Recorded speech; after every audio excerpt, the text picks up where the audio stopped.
Job chapter 10. I loathe my very life. Therefore I will give free rein to my complaint and speak out in the bitterness of my soul.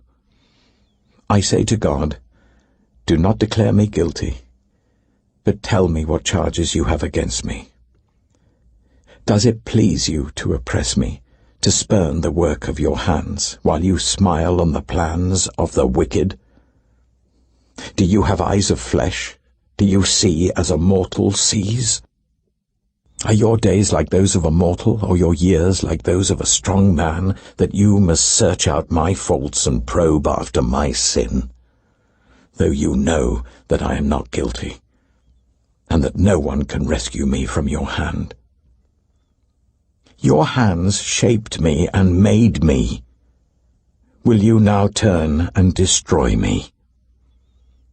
Remember that you molded me like clay. Will you now turn me to dust again? Did you not pour me out like milk and curdle me like cheese, clothe me with skin and flesh and knit me together with bones and sinews? You gave me life and showed me kindness, and in your providence watched over my spirit. But this is what you concealed in your heart, and I know that this was in your mind. If I sinned, you would be watching me, and would not let my offense go unpunished. If I am guilty, woe to me. Even if I am innocent, I cannot lift up my head, for I am full of shame and drowned in my affliction. If I hold my head high, you stalk me like a lion, and again display your awesome power against me. You bring new witnesses against me and increase your anger towards me. Your forces come against me, wave upon wave. Why then did you bring me out of the womb?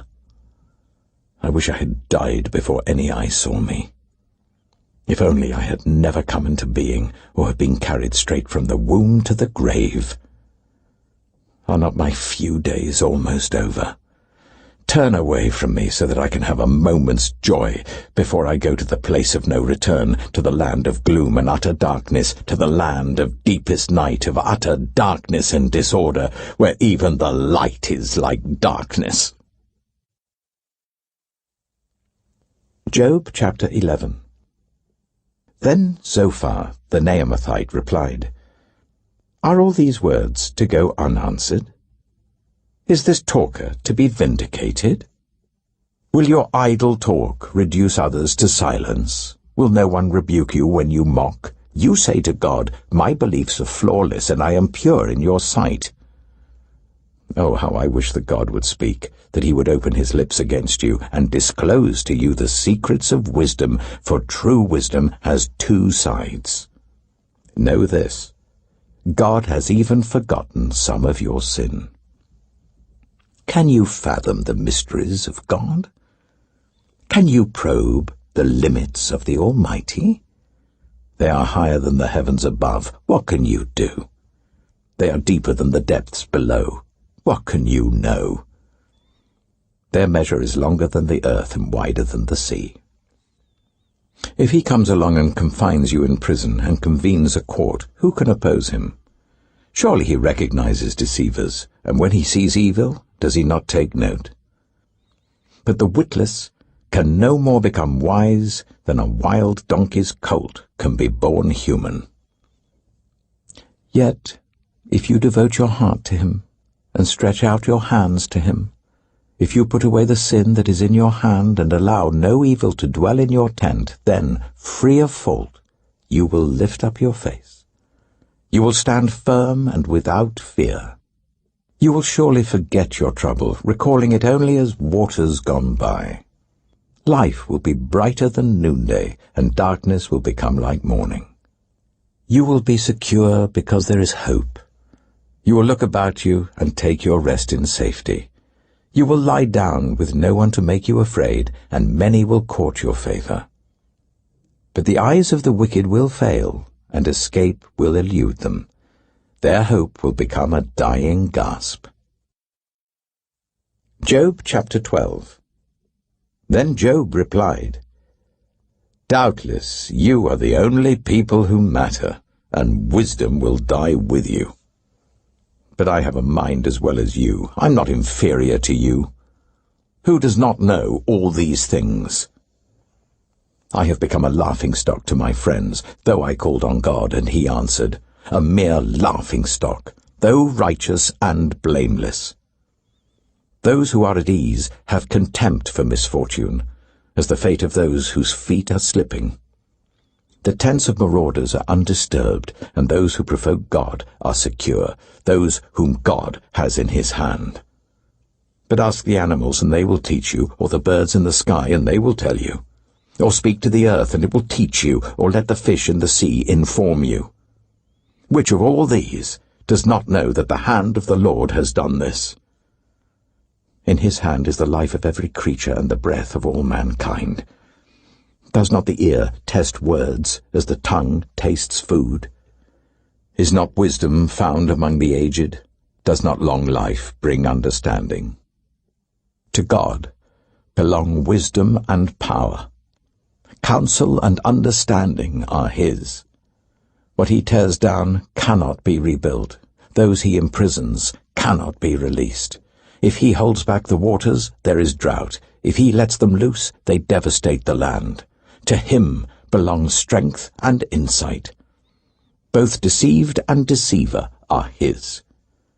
He leads rulers away stripped, and makes fools of judges. He takes off the shackles put on by kings and ties a loincloth around their waist. He leads priests away stripped, and overthrows officials long established. He silences the lips of trusted advisers and takes away the discernment of elders. He pours contempt on nobles and disarms the mighty. He reveals the deep things of darkness and brings utter darkness into the light. He makes nations great and destroys them. He enlarges nations and disperses them. He deprives the leaders of the earth of their reason. He makes them wander in a trackless waste. They grope in darkness with no light. He makes them stagger like drunkards. Job chapter 13. My eyes have seen all this. My ears have heard and understood it. What you know I also know. I'm not inferior to you. But I desire to speak to the Almighty, and to argue my case with God. You, however, smear me with lies. You are worthless physicians, all of you. If only you would be altogether silent. For you, that would be wisdom. Hear now my argument. Listen to the pleas of my lips. Will you speak wickedly on God's behalf? Will you speak deceitfully for him? Will you show him partiality? Will you argue the case for God? Would it turn out well if he examined you? Could you deceive him as you might deceive a mortal? He would surely call you to account if you secretly showed partiality. Would not his splendor terrify you? Would not the dread of him fall on you? Your maxims are proverbs of ashes. Your defenses are defenses of clay. Keep silent and let me speak. Then let come to me what may. Why do I put myself in jeopardy and take my life in my hands? Though he slay me, yet will I hope in him. I will surely defend my ways to his face. Indeed, this will turn out for my deliverance, for no godless person would dare come before him. Listen carefully to what I say. Let my words ring in your ears. Now that I have prepared my case, I know I will be vindicated. Can anyone bring charges against me? If so, I will be silent and die. Only grant me these two things, God, and then I will not hide from you. Withdraw your hand far from me, and stop frightening me with your terrors. Then summon me, and I will answer, or let me speak, and you reply to me. How many wrongs and sins have I committed?